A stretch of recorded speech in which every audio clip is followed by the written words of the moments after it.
বাচ্চা বাবা মানে আর আছে কি আমি না ছেলে স্যার একটু এদিকে ওদিকে তাকা এদিকে তাকা তো ছেলে গুড এদিকে ছেলে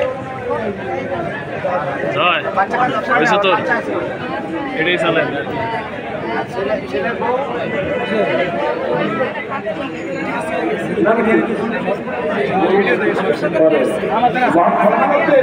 এই মোবাইল এই আপা এদিকে আরে আল্লাহ একটু ধরে রাখ। আমরা আন্দোলন করেছিলাম যে বিরোধী জোট ছিলাম আমরা ছাত্র জনতা এবং বেশিরভাগ আন্দোলনের বিরোধী আন্দোলনের যারা আমরা আছি তাদেরকে কংক্রিট একটা ঐক্য আমাদেরকে সব সময় আমাদেরকে ঐক্যবদ্ধ থাকতে হবে, কারণ ষড়যন্ত্র সব সময় চলছে।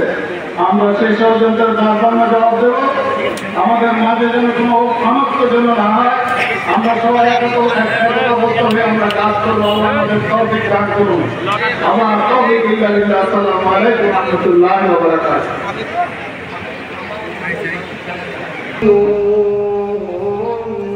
حتى لا تكون فتنة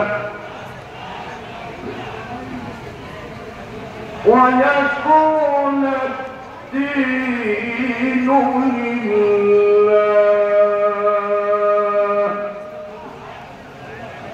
তাদের সাথে যুদ্ধ করতে থাকো যে পর্যন্ত ফিতনা শেষ না হয়, এবং আনুগত্য করো শুধু আল্লাহ। এই ষড়যন্ত্রের শুধু তাই নয়, আমাদের নেতাদের ষড়যন্ত্র ফাঁসি বাস্তবায়ন করে যখন তারা দেখেন জামাত ইসলামী কোন দমিয়ে দেওয়ার পাত্র নয়, এই জন্য তারা আমাদেরকে গুম করা শুরু করেছে, আমাদের অফিস বন্ধ করেছে, আমাদের মামলা হামলা দিয়ে আমাদেরকে নিবৃত করে। আমরা কোরআনের সৈনিক।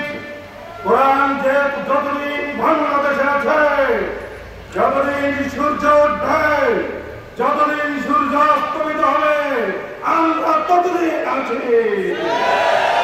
সম্মানিত উপস্থিতি, এরপর তারা এই দেশকে আলেম শূন্য করার জন্য একটা ষড়যন্ত্রের মধ্য দিয়ে সাপ্লাই এই দেশের আলেমদেরকে দেখে এনেন, আলেমদেরকে সাপ্লার ট্রাজেডির মধ্য দিয়ে এই দেশকে আলেম শূন্য করার চেষ্টা করা হয়েছিল।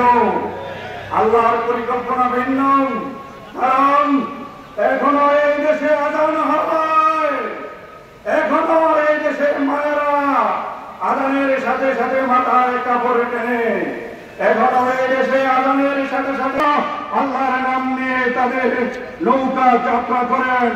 সেই দেশের মানুষের মন থেকে কোন ষড়যন্ত্র করে ইসলামকে এই দেশ থেকে এই যুগের বীর সাহসী সৈনিকেরা, সেই আবু সাইয়েদেরা যারা রাজপথে বুক পেতে দিয়ে জানিয়ে দিয়েছেন, হে পেউটা বাহিনীর, তোমাদের কত গুলি আছে, তোমরা আমাদের এই গুলিকে আমাদের বুকে ডিপোজিট করো। কি পরিমাণ গুলি তোমাদের আছে আমরা দেখব, সেই গুলিকে বুকে ধারণ করব। সম্মানিত উপস্থিতি, আবু সাইদ যতগুলি গুলি বুকে নিতে পেরেছেন, ততগুলি গুলি বুকে নিয়েছেন, বাতিলের কাছে আত্মসমর্পণ করেন না। বাংলাদেশের এই স্বৈরাচারের পতনের জন্য আমাদের এই বীর সেনানীরা রাজপথে রক্ত দিয়েছে, সেই রক্তে এসে গেছে ফেরাউনের সরকার। আগামী দিনগুলিতে আমাদেরকে সোচ্চার হতে হবে, সজাগ থাকতে হবে। আল্লাহ হাফেজ।